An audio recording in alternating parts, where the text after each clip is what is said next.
Buenas tardes. Buenas tardes, profe. Buenas tardes. Buenas tardes.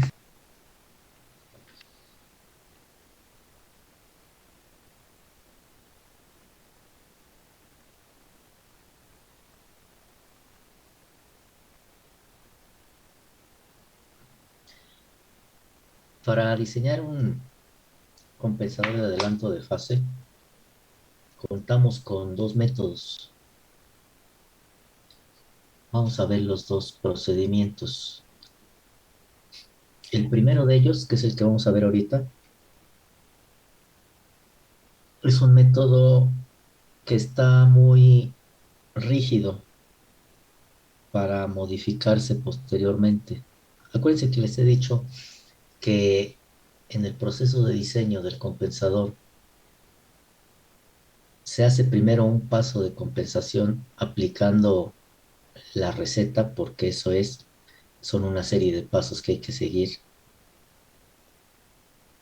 Y luego se lleva a la simulación para verificar que todo esté de acuerdo a las especificaciones que nos dan.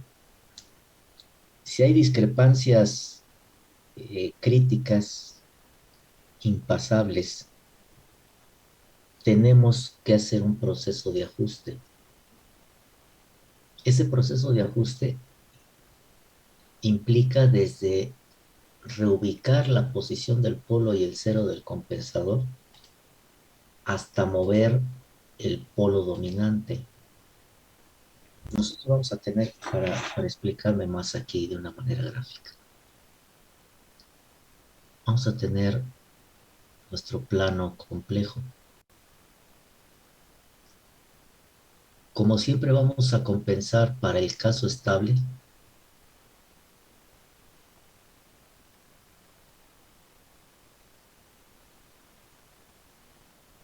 siempre vamos a trabajar en el segundo y en el tercer cuadrante. Básicamente en el segundo. Digo segundo y tercero porque si se acomodan en el segundo, pues trabajan en el segundo. Si se acomodan trabajar en el tercero, pues trabajan en el tercero. Acuérdense que estamos considerando que el lugar de las raíces es simétrico y entonces lo que suceda en el segundo pasará en el tercero. Independientemente de cuál sea, ambos cuadrantes corresponden a un sistema estable. Como vamos a poner la posición nueva de los polos dominantes, pues los vamos a poner en una posición estable para que el compensador permita tener un sistema estable. Si tenemos un caso como los que hemos visto, en los cuales la rama atraviesa el eje imaginario y vamos a suponer que inicialmente aquí están los polos y evidentemente el sistema es inestable, a través del compensador yo puedo mandar los polos ahora a la izquierda del plano complejo, al semiplano izquierdo, para estabilizar al sistema. Entonces, no nada más el compensador me va a ayudar a modificar la respuesta, sino también en un momento dado a estabilizar al sistema. Para eso, vamos a borrar esto. Para eso se requiere, primero, ubicar los nuevos polos dominantes y después conseguir la ubicación en el plano complejo de un polo y un cero. Recuerdan la función de transferencia del compensador de adelanto. Y dependiendo de los valores de Z y de P, esta misma función de transferencia me puede representar una red de adelanto o una red de atraso. Eso recuérdenlo bien. Dependiendo de la posición del cero y del polo. Por ejemplo, si tengo yo esto, S más 3 entre S más 5 y tengo S más 5 entre S más 3, ¿cuál corresponde a una red de adelanto de estas dos funciones de transferencia? ¿Y cuál correspondería a una red de atraso? Y fíjense la posición del polo y del cero, pero ese simple hecho ya hace que una sea la función de transferencia de una red de adelanto y otra sea de una red de atraso. Entonces, ¿cuál sería cuál?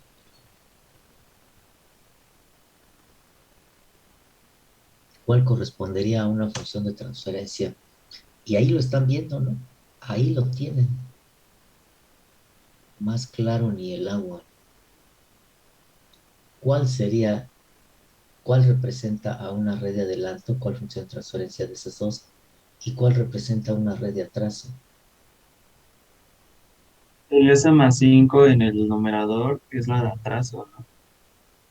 La de aquí abajo, ¿está? ¿Está? Sí. Esta. Dices que es la de atraso.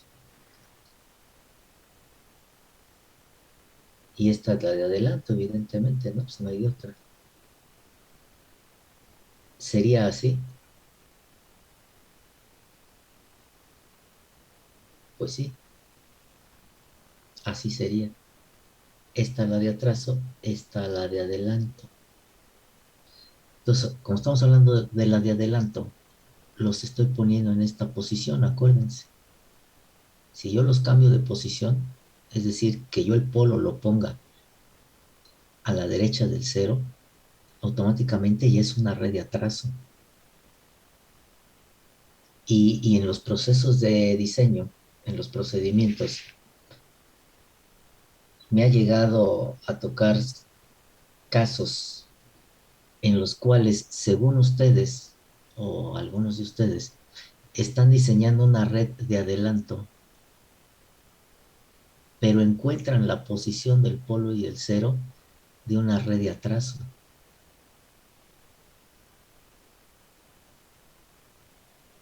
Cuando eso veo, ya ni siquiera sigo revisando el ejemplo, simplemente está mal o el ejercicio, porque no puede ser que estén diseñando una red de adelanto y encuentren la ubicación del polo y el cero correspondiente a una red de atraso. Entonces, al final, su diseño no corresponde a una red de adelanto, sino a una red de atraso. Y entonces no están corrigiendo el transitorio, están corrigiendo el estado estable. El problema es que la distancia relativa entre el polo y el cero de la de adelanto es considerablemente diferente a la posición relativa entre el polo y el cero que debe llevar una de atraso. Y terminan diseñando una red de atraso con una relación, con una distancia relativa entre el polo y el cero correspondiente a una de adelanto, pero siendo una red de atraso. Y entonces tampoco terminan corrigiendo la parte en estado estable. En resumen, pues es un desastre el diseño, está completamente mal. Les decía que si una vez que ya se hizo el diseño, es decir, ya se encontró la posición del cero y del polo del compensador, y ya se simuló y existen discrepancias considerables o de atenderse en la respuesta temporal, empieza un proceso de ajuste y ese proceso de ajuste implica desde mover esta posición a otra o bien mantener esta aquí pero cambiar la posición del cero y el polo del compensador, pero no se cambian arbitrariamente y vamos a ir viéndolo poco a poco. Se cambian arbitrariamente sí y no bajo el cumplimiento de un requisito. El primer método que vamos a ver es muy rígido y no permite mover arbitrariamente esto. Porque en el momento en que uno los empiece a mover arbitrariamente, automáticamente ya entra uno en el segundo procedimiento de diseño que vamos a ver. El segundo procedimiento que vamos a ver de diseño se puede considerar como el procedimiento general y es muy flexible, lo cual hace que el ajuste del diseño lo pueda hacer de mejor forma que usando el primer procedimiento. El segundo procedimiento incluye al primero, por lo tanto el segundo pues, es general. Entonces vamos a ver cada uno de ellos y vamos a empezar por el que yo le llamo el primero.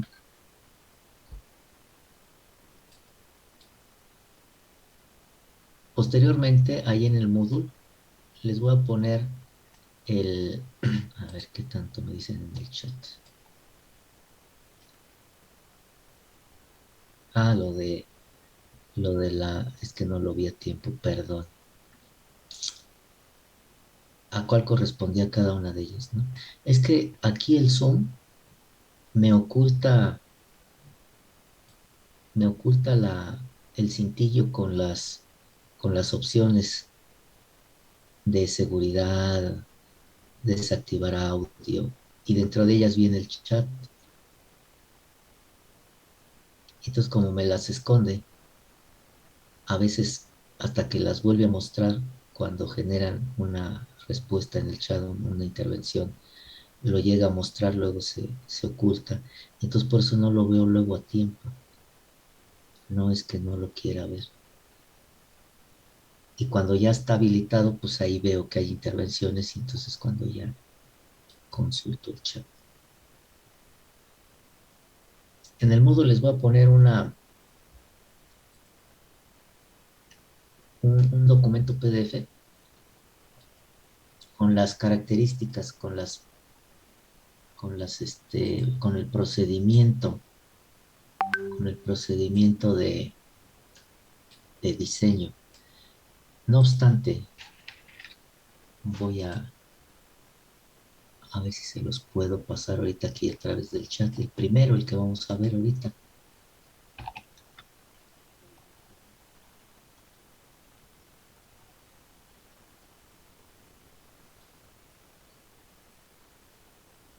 Pidiendo los permisos para poderles compartir este archivo y que me vayan siguiendo, porque no quiero estarlo escribiendo.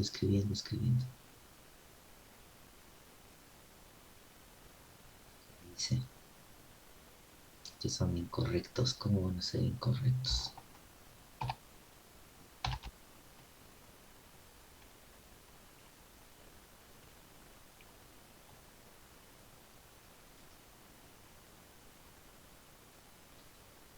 Inténtelo de nuevo. Bueno, lo estoy intentando. Que no hace mucho de emoción este.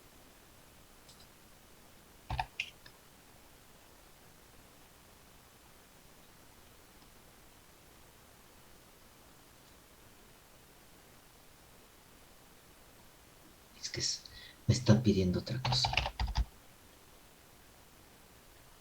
Pero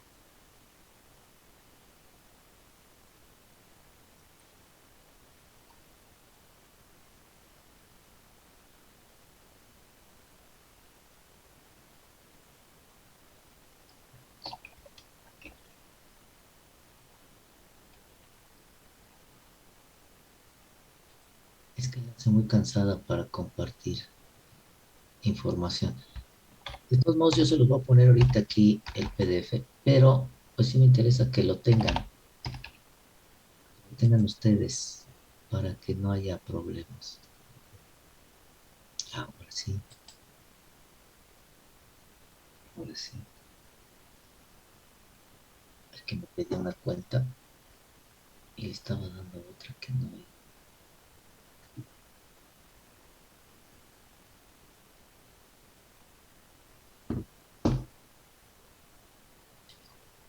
Se cansada esto.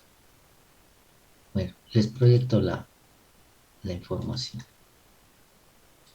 Ok, trato de entrar porque es muy cansada. ¿Ya la están viendo?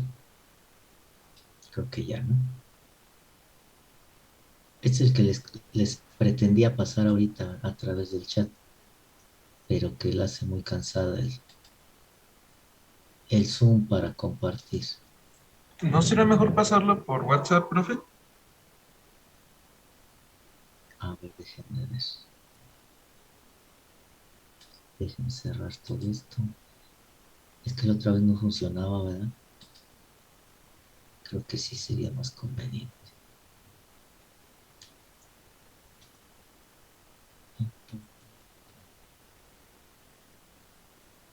Cerramos esto y abrimos el WhatsApp. Entonces, como son una serie de pasos, estar escribe y escribe y escribe, aún en presencial, les paso este archivo para que lo impriman y me van siguiendo. Se me hace muy cansado estar escribiendo esto, ¿no? Mejor lo vamos siguiendo, lo voy explicando y todos lo van siguiendo y todos terminan teniéndolo y creo que es mejor, ¿no?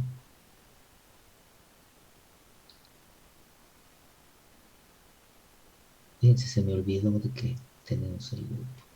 Este es que el 2, ¿verdad? El 6 sabe 2. 7 Sí, a ver. profe. Ah, sí, 6 a 2, perdón. El 7, dije que un mole. Ya quieren, ya quieren egresar. A lo mejor vas a ser que traicionó el subconsciente.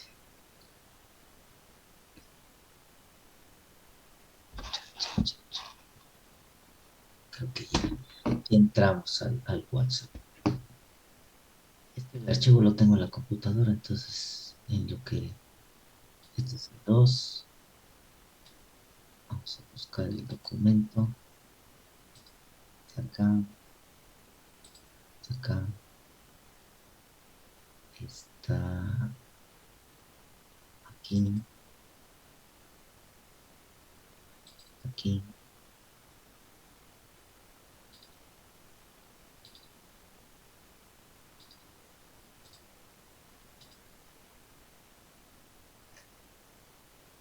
Ahí va.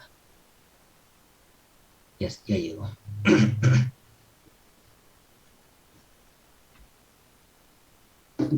Entonces ya lo podrán abrir e irme siguiendo ya de una manera más fácil.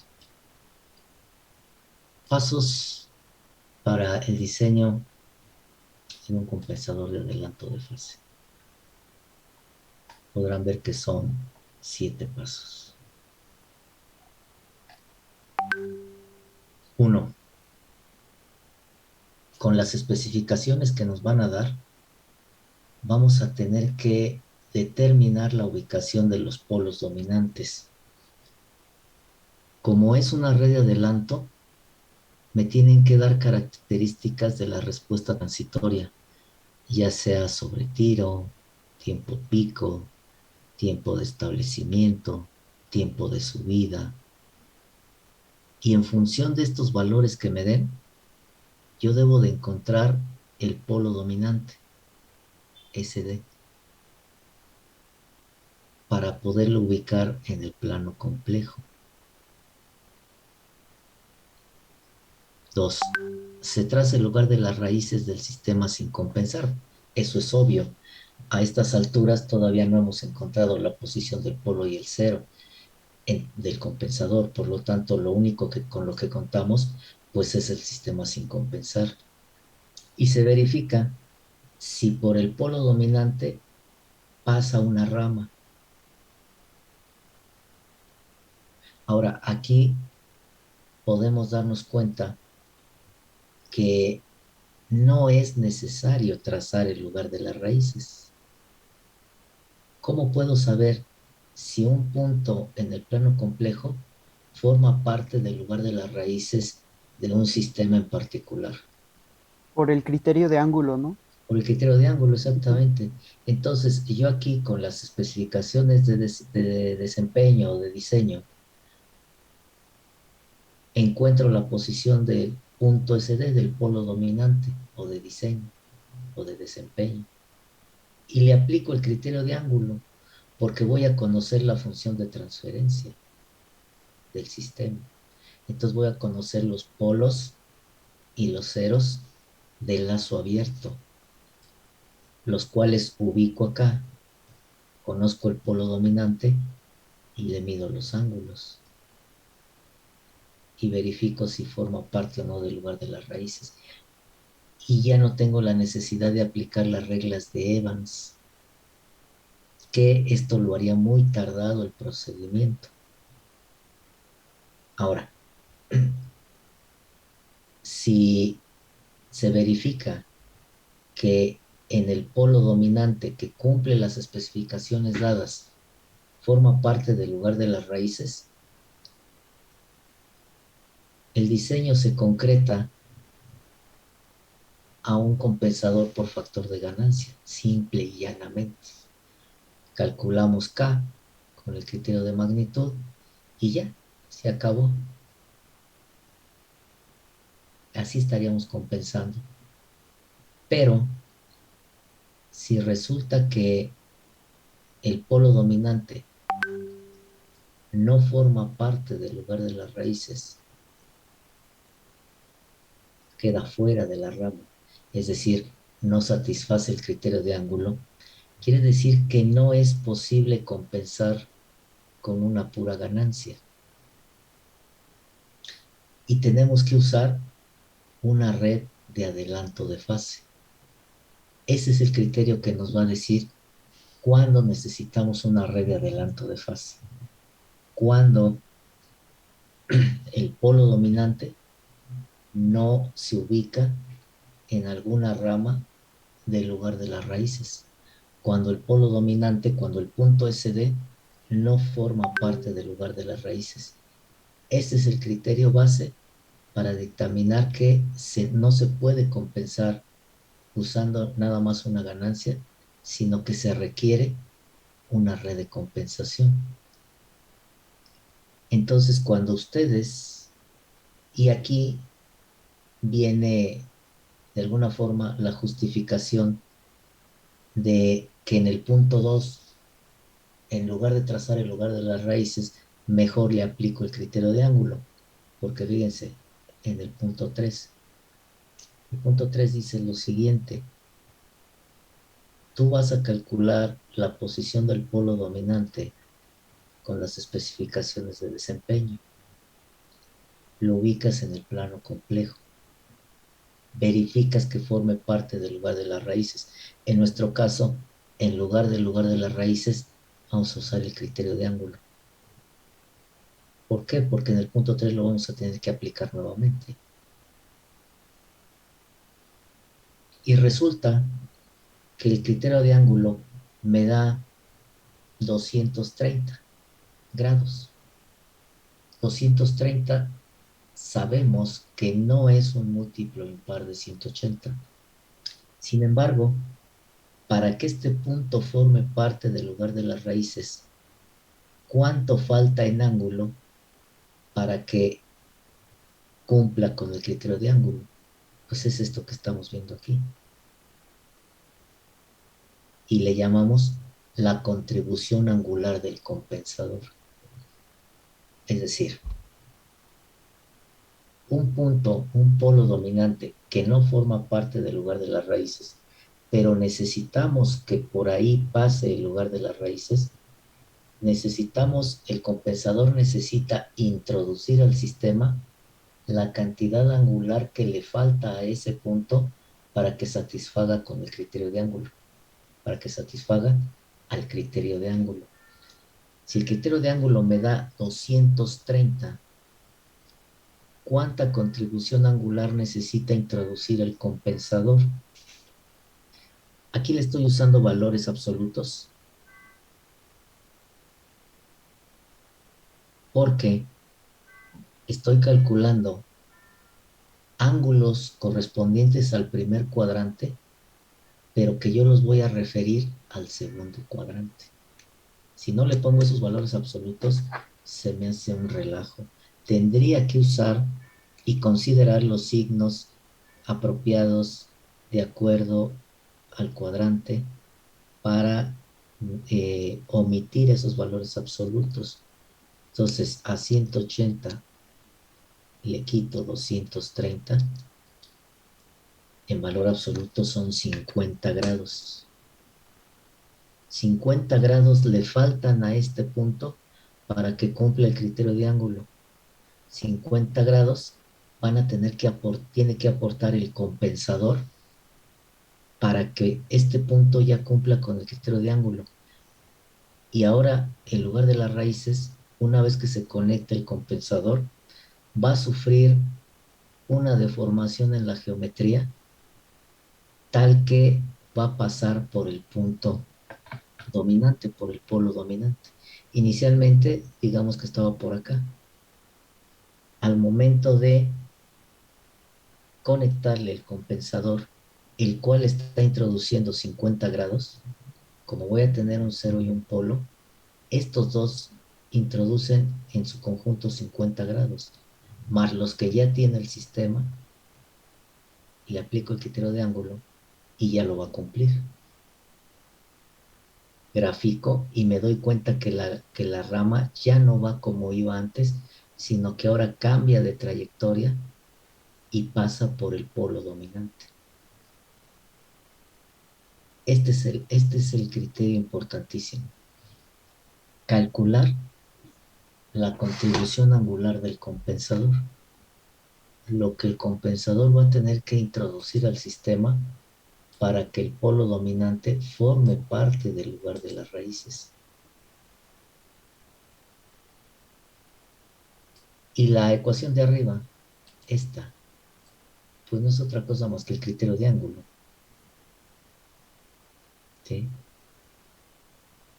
Esto es el criterio de ángulo, o sea que esta ecuación va aquí,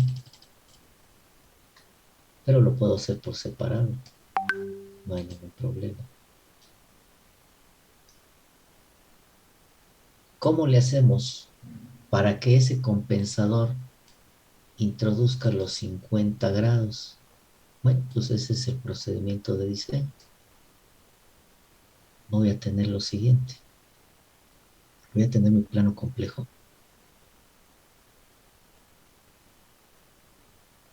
Mi punto SD, que no forma parte del lugar de las raíces. Y entonces, para satisfacer la contribución angular del compensador, se coloca el cero del compensador de adelanto sobre el eje real con el mismo valor de atenuación que el polo deseado. Acuérdense que el polo está formado por una parte real que lo relacionamos con la atenuación y una parte imaginaria que es la frecuencia natural amortiguada. Cuando hablo aquí que debe de tener el mismo valor de atenuación que el polo dominante, significa que el cero lo voy a poner justo abajo del polo dominante.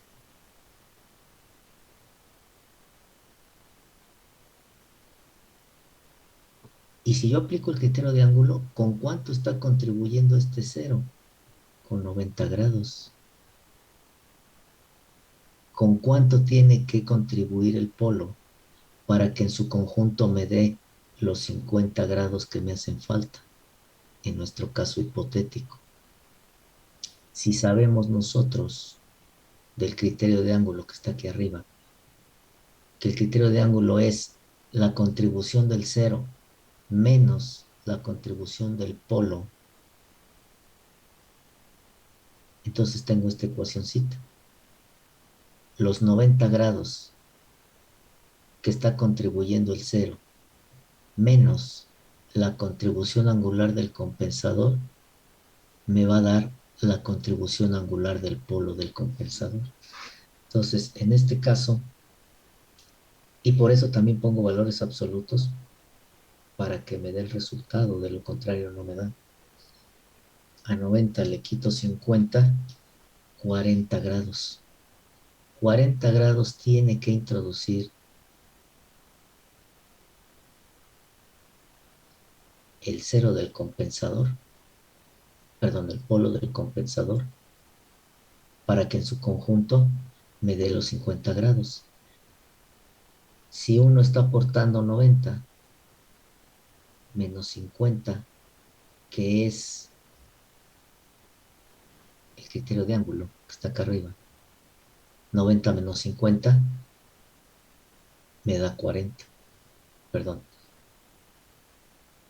90 menos 40, que es el del polo, pues esto me da los 50 grados, estos 50 grados que hay aquí.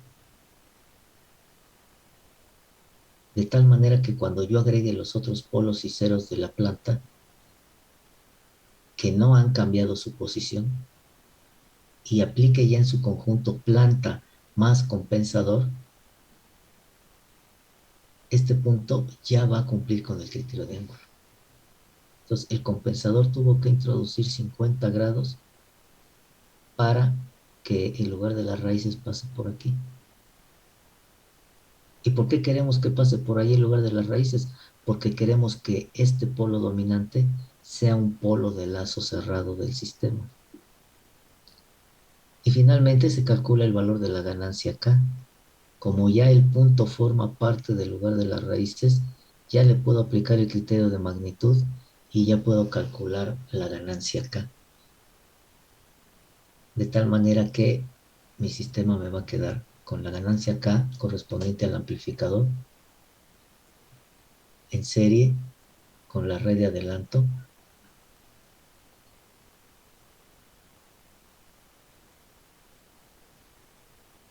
en serie con la función de transferencia de la planta.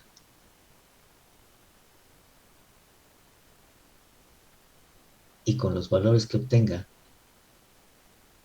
su respuesta en lazo cerrado ya va a corresponder a la respuesta que estos polos dominantes eh, dictan, introducen.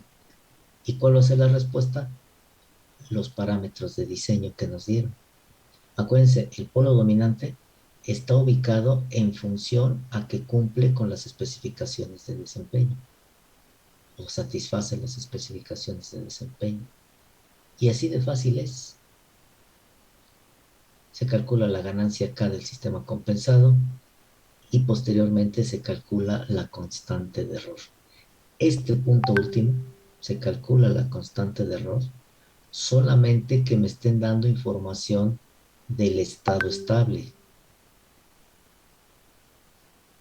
Si no me dan información del estado estable, calculo la constante de error y luego ¿qué? Si no tengo contra quién compararla. A menos de que haga yo una simulación, si no me la dan, el paso lógico a seguir es hacer una simulación. Si no me dan un valor de referencia que deba de cumplir, que me digan, tiene que cumplir estas características transitorias y que satisfaga una constante de error o un error en estado estable, según sea el caso, de tanto. Entonces, calculo la constante de error ya con el polo y el cero del compensador más su ganancia y verifico si lo cumple. ¿Para qué? Para verificar que el haber actuado sobre la parte transitoria no me degrade la parte en estado estable. Si no me dan una constante de error y yo conozco el proceso, podría hacer una simulación y analizar el error en estado estable, siempre y cuando yo conozca el proceso o pregunte a los que conocen el proceso en qué valores tiene que andar ese parámetro. ¿Sí? Y finalmente, si la constante de error no es satisfactoria, es decir, el haber introducido la red de adelanto degradó, modificó, afectó al estado en estado estable, la respuesta en estado estable. Eso va a hacer que no se satisfaga. Por lo tanto, se repite el procedimiento una vez que se haya reajustado la ubicación del polo y el cero del compensador. Sin embargo, este último punto, esta última parte, rompe con el procedimiento. ¿Por qué? Porque claramente el procedimiento me dice, tú ubica el cero justo abajo del polo dominante.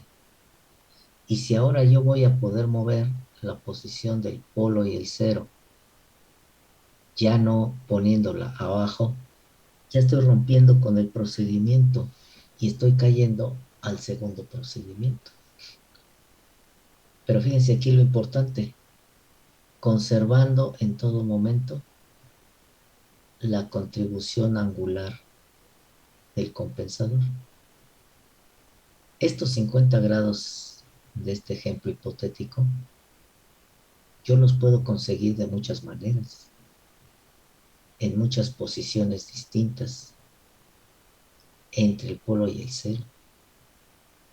Por ejemplo, aquí el cero contribuyó con 90 y el polo con 40 para que me siga dando 50. ¿Con qué otra combinación puedo obtener 50? Pues si el cero ya no está a 90, sino ahora está a 70, ¿con cuánto tendrá que contribuir el polo para que me siga dando 50 grados el compensador? ¿Con cuánto?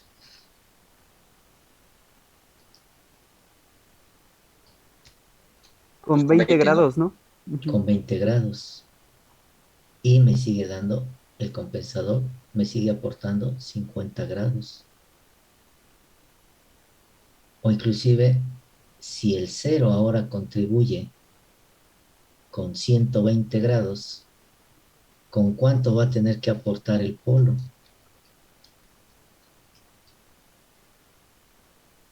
70 grados, para que el compensador siga aportando 50 grados. Entonces vean cómo puedo tener muchas posiciones y que el compensador siga aportando lo que debe de dar. Por eso dice aquí, conservando la contribución angular del compensador obtenida en el punto 3. Esto es lo que no tenemos que transgredir, la compensación angular del compensador. Mientras ésta se siga conservando, yo puedo mover arbitrariamente la posición del polo y el cero, pero siempre de una manera ordenada. Si yo empiezo a mover el cero, primero muevo el cero y en función de lo que esté aportando este, es que automáticamente ubico al polo. Entonces, primero siempre se va a mover el cero, siempre primero vamos a designar o asignar la posición del cero y automáticamente nos tiene que dar la posición del polo.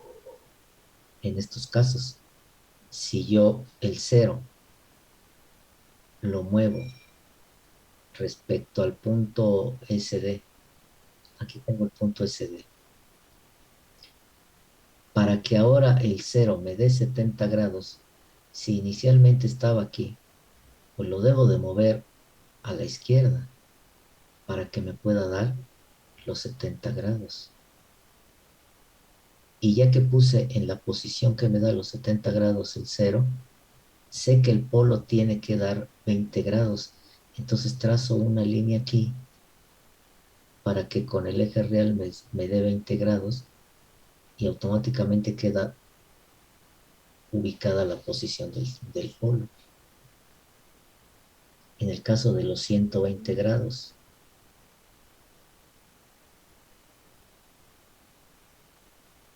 polo dominante sigue en su posición. Para que me dé 120 grados, tiene que tener esta contribución angular. Quiere decir entonces que aquí va el cero.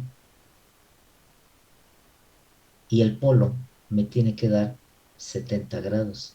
Entonces yo trazo una línea aquí para que con el eje real me dé 70 grados y automáticamente he definido la posición del polo del compensador.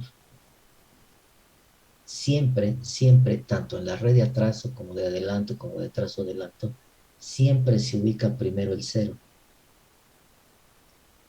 para que determinemos automáticamente la posición del polo. ¿Sí? Preguntas, dudas del procedimiento. Si ustedes observan, no es complicado, no representa mayor problema. ¿Alguna duda, preguntas? Nada.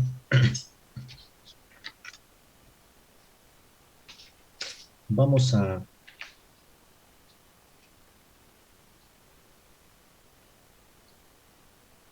apuntar aquí unas cosas antes de pasar al ejemplo relacionadas con esto. Dejen borro esto para irnos a la pizarra. Ahí está. Ponemos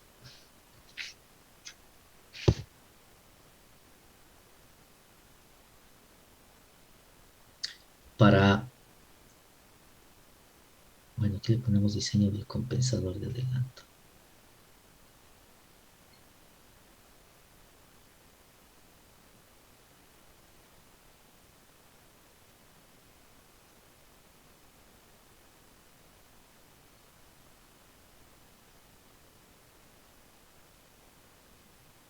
Decimos,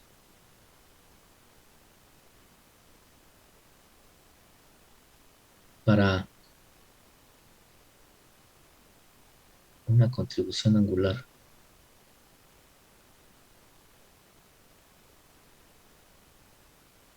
del compensador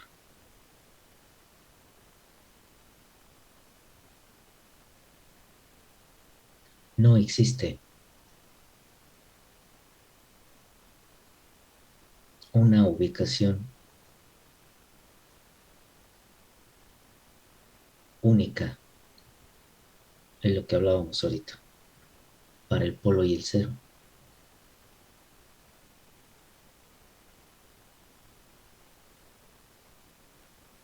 del compensador.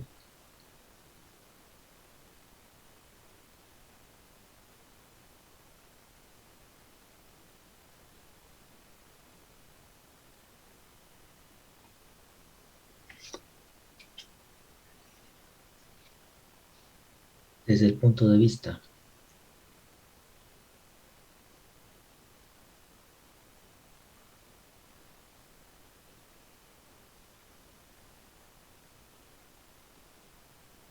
de la atenuación,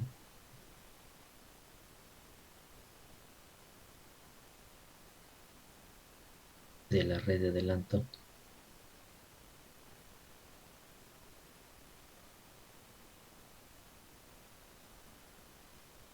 la mejor ubicación del polo y el cero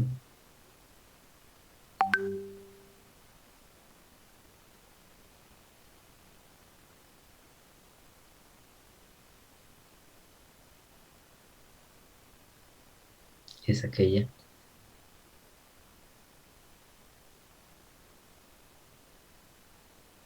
en la cual el valor de alfa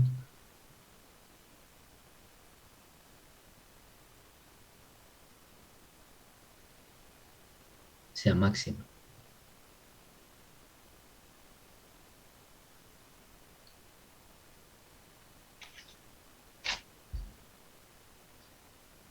Este próximo párrafo es bien importante. Sin embargo, el cero del compensador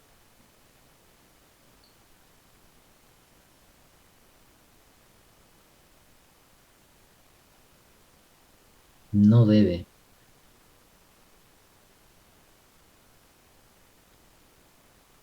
alterar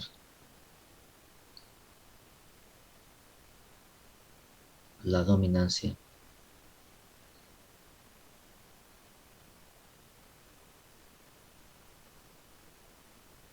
de los polos del sistema.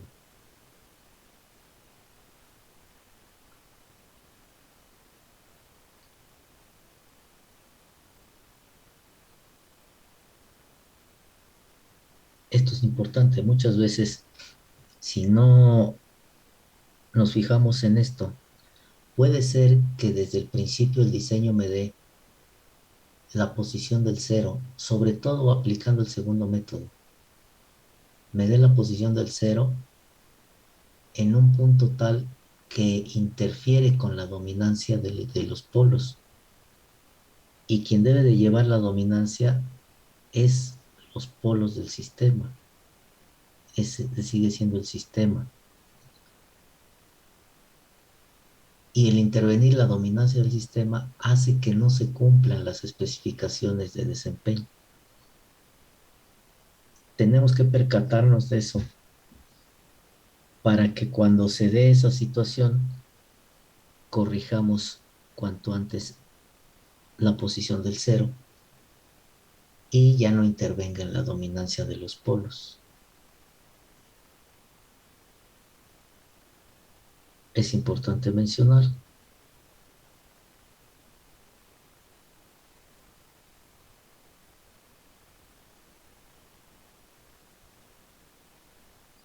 que no siempre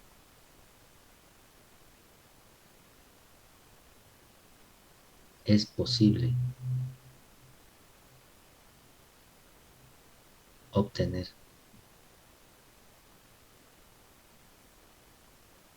un valor específico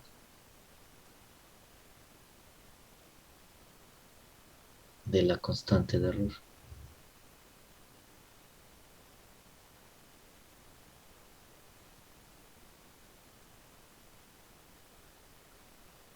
Con una sola red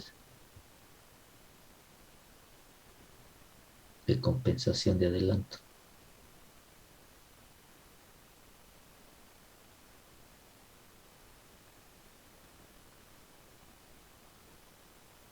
En tal caso, la compensación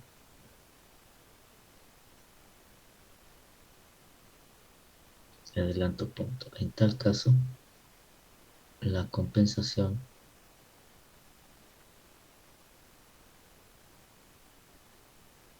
del sistema puede conseguirse usando dos o más redes de adelanto idénticas en serie.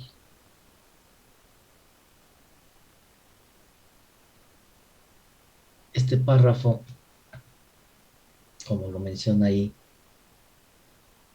habrá ocasiones en que una sola red de adelanto no permita la compensación. Una solución es poner varias redes de adelanto en serie idénticas, iguales.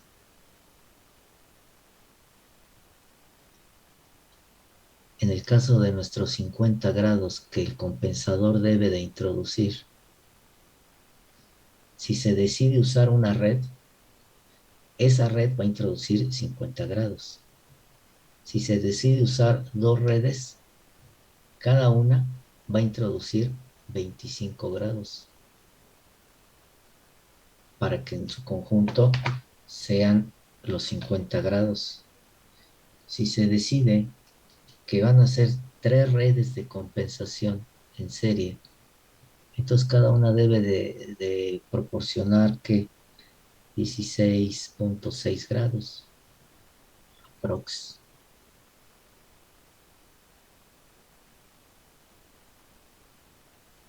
Para que en su conjunto siga dando los 50 grados. Y tiene que ser idéntica. Esto es, si me quedó la ubicación del cero aquí y del polo acá, cuando le ponga dos redes, aquí va a haber dos ceros y aquí va a haber dos polos. Y si decido ponerle tres, aquí va a haber tres ceros en la misma posición y aquí tres polos. Las redes tienen que ser idénticas.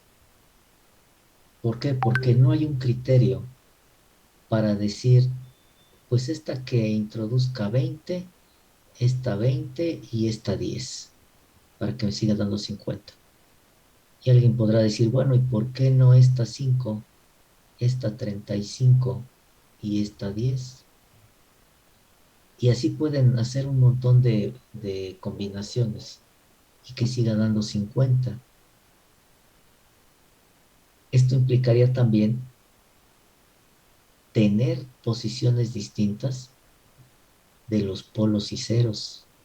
Este tendría una posición determinada de su polo y su cero.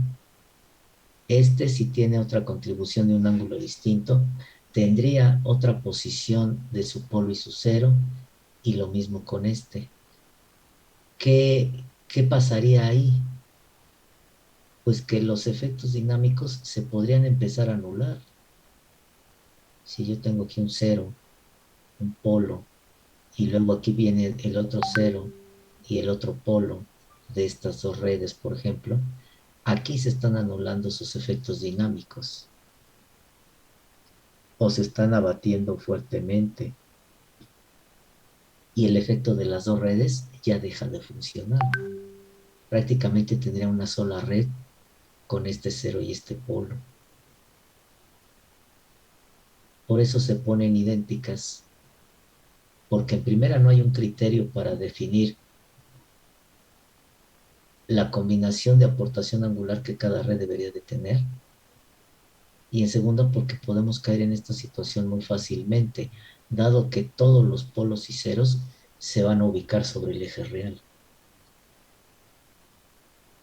Por eso se ponen redes idénticas. Y ahí es cuando todavía toma mayor relevancia el que ustedes identifiquen con la pura función de transferencia de qué tipo de red se trata. Porque vamos a ver que la red de atraso-adelanto es una combinación de la red de atraso de adelanto en serie con la red de atraso y de adelanto. El hecho de que ustedes perciban dos bloques de este tipo no significa necesariamente que es una red de atraso-adelanto. No necesariamente. Pueden ser dos redes de adelanto, como se menciona acá. Ahí la importancia de que con el simple hecho de verla y de ubicar la posición del cero y del polo, identifiquen de qué se trata. A lo mejor tiene tres, y entonces el adelanto lo están haciendo con dos y el atraso con una. Y tienen que definir o identificar cuál es cuál. Saber identificar cuál es cuál. Ahora, tampoco se puede poner arbitrariamente redes tras redes, tras redes, tras redes. No, pues voy a poner dos. No, pues ahora voy a poner otra más. No, pues ahora dos más. Tampoco es así, porque vamos a estar limitados por los equipos físicamente. Hay equipos que son fabricados para que soporten solamente una red, y aunque quisieran ponerle otra, pues no se puede. Y podrían decir ustedes, ah, pues compro dos equipos y los conecto en serie, no sería la solución. Se requiere que el equipo les permita configurar las redes. Y hay equipos que les dice, pues mira, puedes configurar una, dos, tres, o máximo tres, o máximo cuatro, o máximo dos. Y ahí estamos limitados. Como les dije, no es de decir, pues ahora le pongo tres. No, pues yo le puse seis. No, pues a mí me quedó con ocho. Porque en el papel podría funcionar, pero ya en los hechos difícilmente van a poder implementar algo con ocho redes, ¿no? Entonces tienen que tener también presente eso.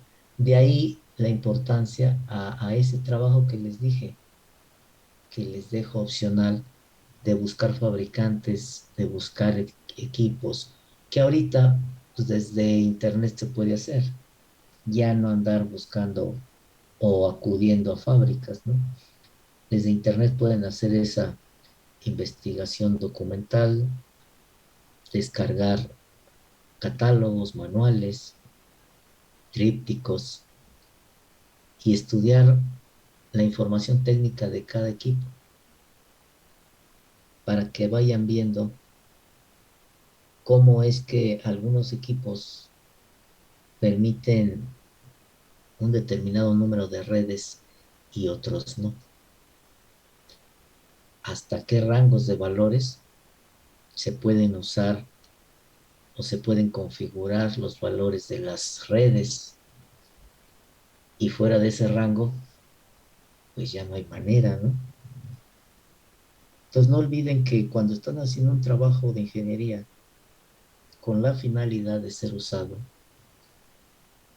estamos limitados por las capacidades físicas de los equipos que venden los fabricantes. Y ahí es donde tenemos que empezar a tomarlos en consideración para hacer un diseño viable. No nada más un diseño que funcione en el papel, sino un diseño que en un momento dado pueda ser llevado a la realidad. Finalmente, un parrafito más.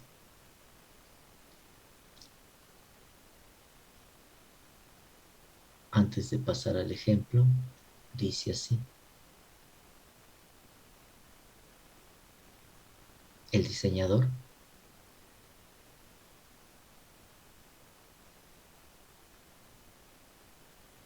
debe tener presente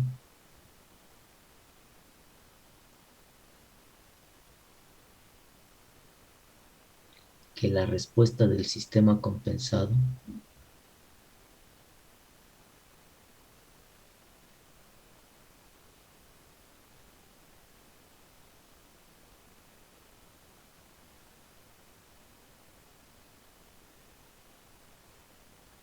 estará influenciada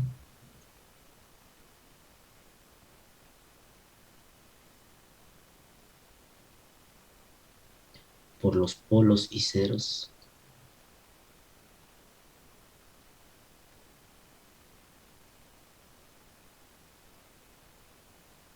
del sistema completo, del sistema, y que los polos dominantes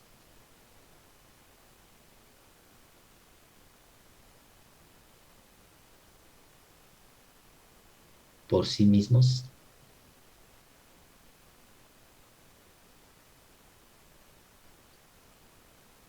no dictan la respuesta. Esto es lo que ya he venido comentando. En sistemas en donde el orden del sistema sea 3 y superior, no tenemos que partir del hecho o la creencia, más bien dicho, no debemos de creer que exclusivamente los polos dominantes van a dictar la respuesta. Ya vimos cómo hay otros polos que aunque no tienen una aportación dinámica considerable, de alguna u otra manera terminan contribuyendo a la respuesta. Si únicamente el diseño lo basamos en que la respuesta estará dictaminada por los polos dominantes, desde ahí empezamos a cometer un error, porque entonces no nos vamos al proceso de simulación-corrección. Si aplicamos nada más la receta que tienen ahí, ya acabé, ya ubiqué un polo, un cero, ya acabé, pero no verifican todo el comportamiento completo ya una vez compensado,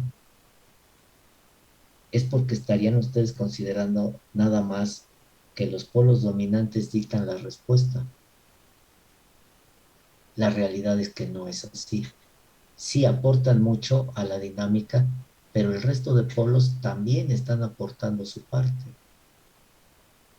Y de alguna manera también están teniendo influencia en el comportamiento dinámico y en la consecución o no, o en el cumplimiento o no de las especificaciones de diseño. Por eso cuando el sistema es de tercer orden y superior, es imprescindible el proceso de simulación y ajuste, porque el diseño lo basamos en la existencia de dos polos dominantes. Lo cierto es que el sistema de orden mayor tiene más de dos polos, ¿sí?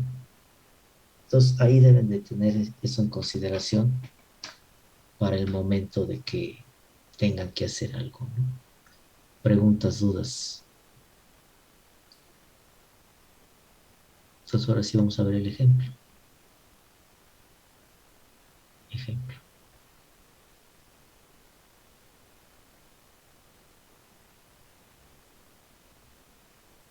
Usando el lugar geométrico de las raíces, compense el siguiente sistema.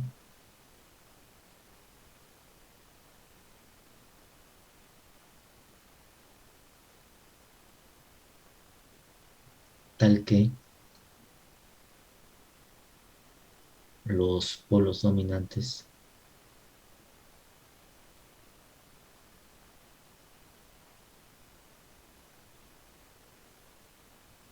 del lazo cerrado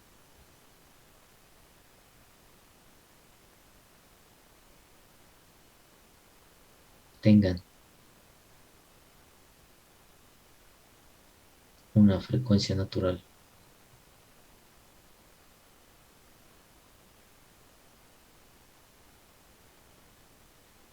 de 4.8 radianes sobre segundo y una relación de amortiguamiento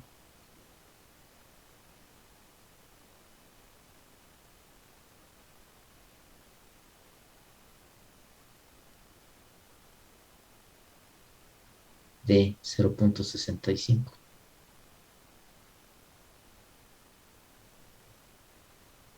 El sistema es el que hemos venido usando mucho, del cual ya tienen su lugar geométrico de las raíces y que les pediría que lo retomen, lo saquen,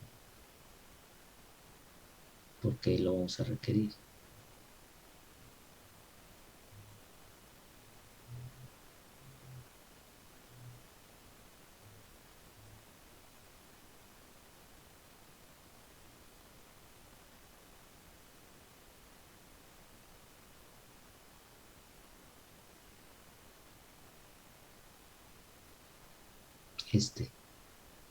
Lo recuerdan, ya lo hemos usado bastante.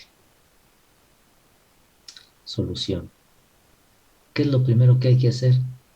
Obtener la posición del polo de los polos dominantes a partir de las especificaciones que se quiere que tenga el sistema. Aquí me están dando la relación de amortiguamiento y la frecuencia natural e implícitamente ya me están diciendo de cuánto va a ser el sobretiro, el tiempo de establecimiento, etcétera, etcétera. se determina la ubicación de los polos dominantes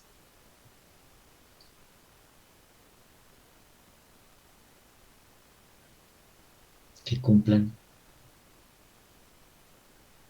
con las especificaciones dadas. ¿Cómo determinan la ubicación del polo dominante para que cumpla con esas especificaciones? ¿Cómo le hacen? Escucho propuestas.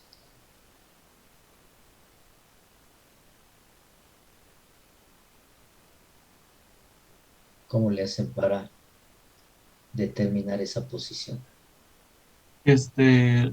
Podríamos sustituir las especificaciones en la forma generalizada de la función de transferencia de segundo orden,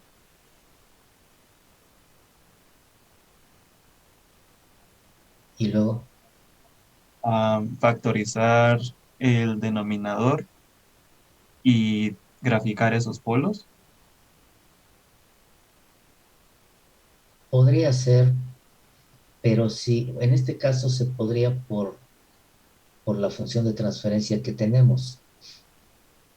Pero, ¿qué pasa si la función de transferencia no satisface la forma normalizada de segundo orden en términos de la frecuencia natural y la relación de amortiguamiento? Ya no podrían hacerlo. Entonces, ¿de qué otra manera se puede obtener la posición de los polos dominantes que cumplan esas especificaciones sin acudir a la función de transferencia normalizada de segundo orden?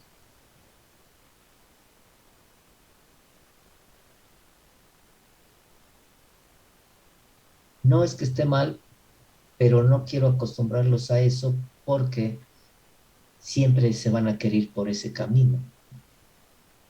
Y en ocasiones, como en este caso, puede ser factible porque la función de transferencia lo permite, ya que está en la forma adecuada para hacerlo, pero no siempre es así.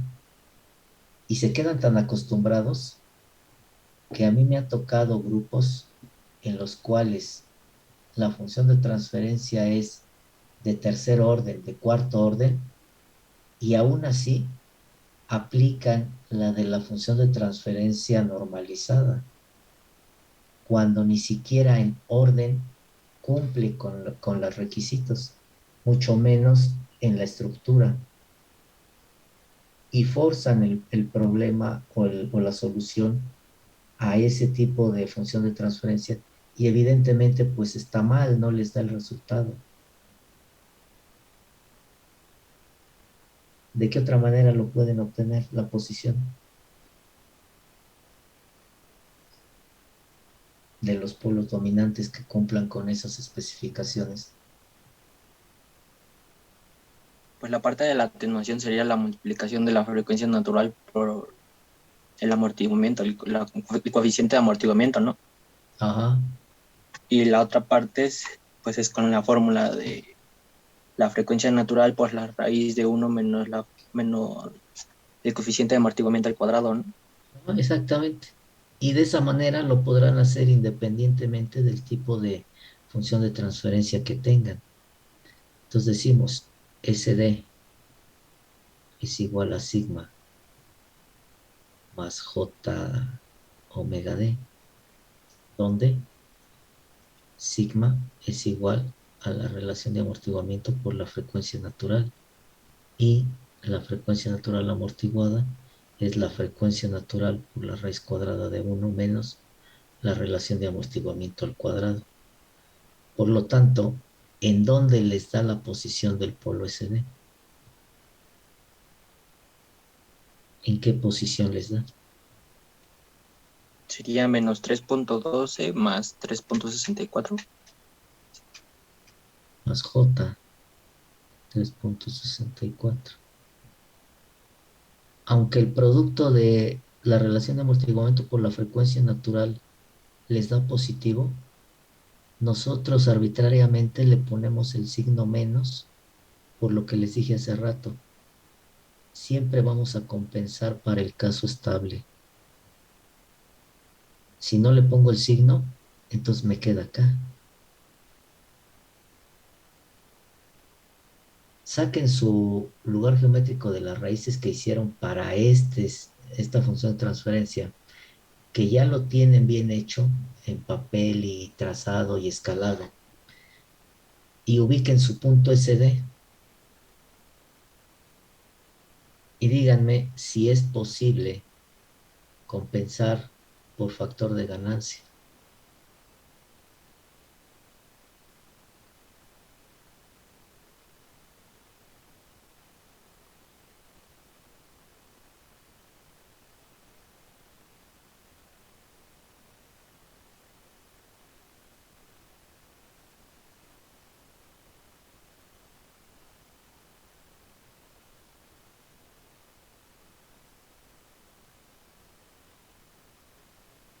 Se observa que, y eso es lo que me van a decir ustedes, ese lugar geométrico de las raíces, repito, ya lo tienen, ya lo trazaron, rescátenlo,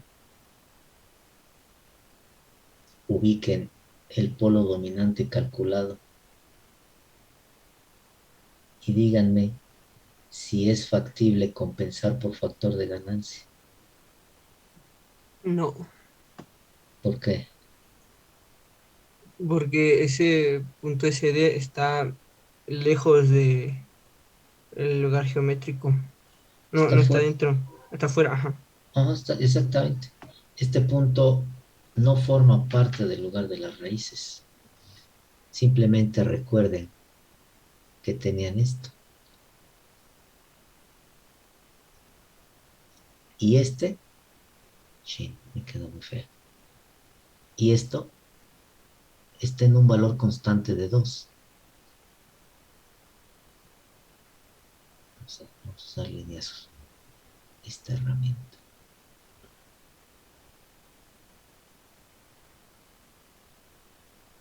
Tienen esto. Y estas ramas están a un valor real constante de -2. Si aquí tenemos -3.12, pues es evidente que está por acá, fuera del lugar de las raíces. No forma parte del lugar de las raíces. Se observa que el punto SD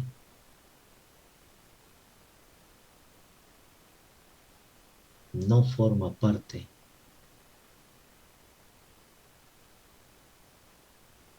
del lugar geométrico de las raíces. Por lo tanto, no es posible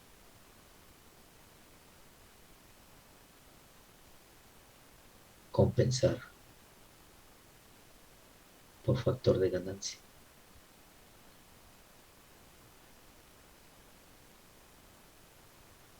Y se requiere de una red de compensación de adelanto de fase. ¿Por qué de adelanto de fase? ¿Por qué no de atraso? Porque si el polo no forma parte del lugar de las raíces, quiere decir que la respuesta transitoria no se está cumpliendo, que la respuesta transitoria no está de acuerdo a las especificaciones dadas. Si el polo dominante calculado estuviera sobre una de las ramas del lugar de las raíces, el transitorio se apega a las especificaciones dadas. Al quedar fuera, automáticamente el transitorio no se está comportando bajo las especificaciones que se están dando. Ese es el motivo por el cual en el momento en que el polo dominante no forme parte del lugar de las raíces, automáticamente nos está dando la pauta de que se requiere una red de adelanto de fase. Pues ya está. ¿Qué hay que hacer? Calcular la contribución angular del compensador. Y la contribución angular del compensador eh, necesita de el criterio de ángulo. Entonces, determinen el criterio de ángulo. Bueno, vamos a ponerle aquí. Se requiere una red de compensación de adelanto de fase para calcular la contribución angular.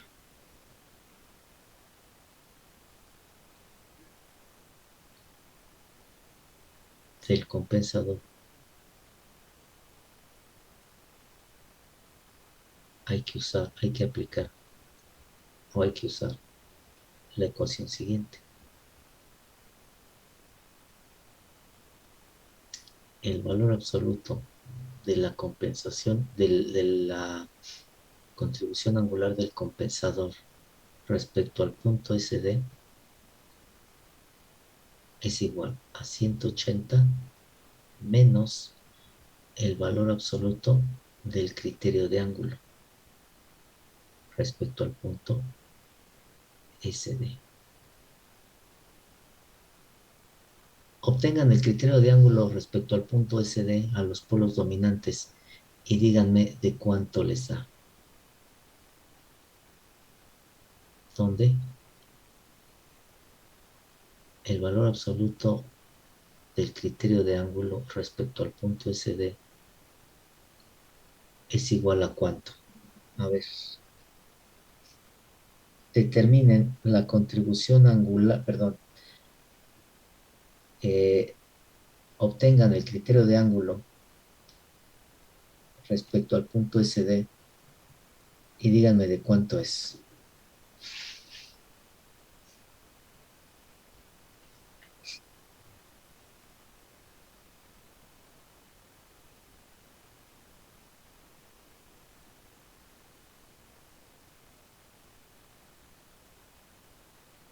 El criterio de ángulo respecto al punto SD y díganme de cuánto es.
Tienen que medir este ángulo. Tienen que medir este ángulo. Si te le llamamos el Φ1 y el Φ2, ¿cuánto vale Φ1 y cuánto vale Φ2?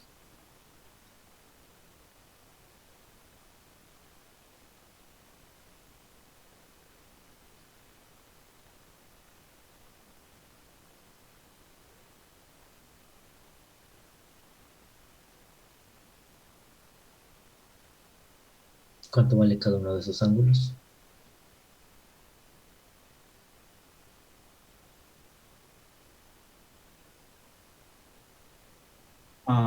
Bueno, yo tengo que Φ1 son aproximadamente 131 grados. No, está muy lejos.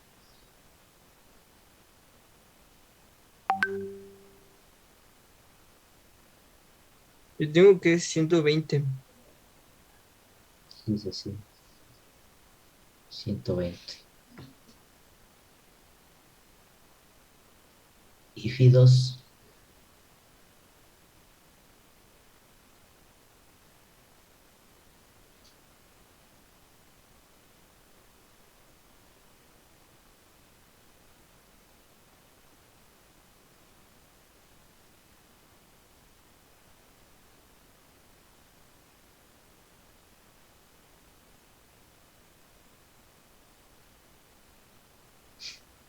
¿92? 92 grados. Por lo tanto, el criterio de ángulo, ¿cuánto da? Menos 120 más 92 igual a menos 212. 212. Y aquí vemos que 212 no es un múltiplo de impactos. Aquí también, mediante el criterio de ángulo, se verifica lo que visualmente ustedes observaron sobre el lugar de las raíces. Entonces, la contribución angular del compensador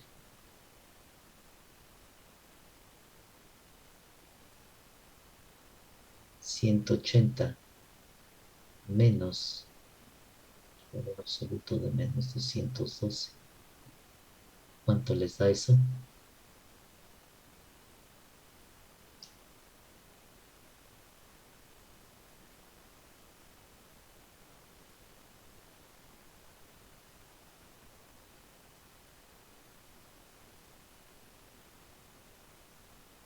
¿Cuánto les da? Menos Ah, 32. Menos 32, pero como es el valor absoluto acá también, 32 grados. El compensador tiene que introducir al sistema, con su polo y su cero, 32 grados, para que este punto SD forme parte del lugar de las raíces y sea un polo dominante del lazo cerrado del sistema compensado. ¿Preguntas hasta aquí, dudas? Si no hay, le continuamos la siguiente. A partir de aquí. ¿Dudas, preguntas? No, profe. Nada. No, profe. Entonces nos vemos la siguiente. Nos vemos. Hasta luego, profe. Hasta luego, Hasta profe. luego. Hasta luego.